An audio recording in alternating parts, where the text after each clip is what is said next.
First floor போறோம். First floor. So இந்த floor வந்தோனே எனக்கு பயங்கர குஷி ஆயிடுச்சு. எல்லாமே வந்து ஃபேப்ரிக் சோஃபாஸ். ஓகே.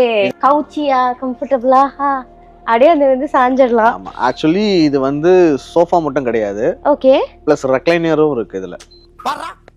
சோ இது நம்ம இட்ஸ் கஸ்டமைசபிள். நமக்கு எப்படி என்ன கலர் என்ன ஃபேப்ரிக் எது கஸ்டமைசபிள்.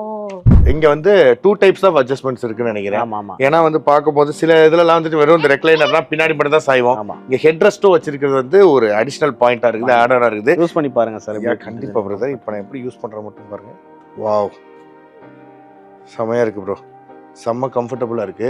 இது நார்மல் ரெக்லைனர்ஸ் வரும் உங்களுக்கு. ஓகே. இது என்ன ஸ்பெஷாலிட்டி பாருங்க. நல்லா இருக்கு, கம்ஃபர்ட்டபிளா இருக்கு. ரெக்லைனர்னா சுவிட்ச் இருக்குமா? சைடுல லிவர் இருக்கு பாருங்க, எடுத்து பாருங்க. மேனுவல் ரெக்லைனர்னு சொல்லுவாங்க. ஓ, நம்மளாவே எடுத்து ரெக்லைனர் பண்றது. யூஸ் பண்ணி பாருங்க. இங்க ஒரு கொக்கி மாதிரி இருக்கு. அதுதான் லைட் இல்லங்க. என்னது இது? ஓ, கம்ஃபர்ட் வந்து ஃபர்ஸ்ட் கிளாஸா இருக்கும். ஆமா, அப்படியே நல்லா தூக்கம் வருது. தூங்கிடாதீங்க, அடுத்த மாடல் பார்க்கலாம். ஓகே, அடுத்த மாடல் போலாம். வாங்க போவோம்.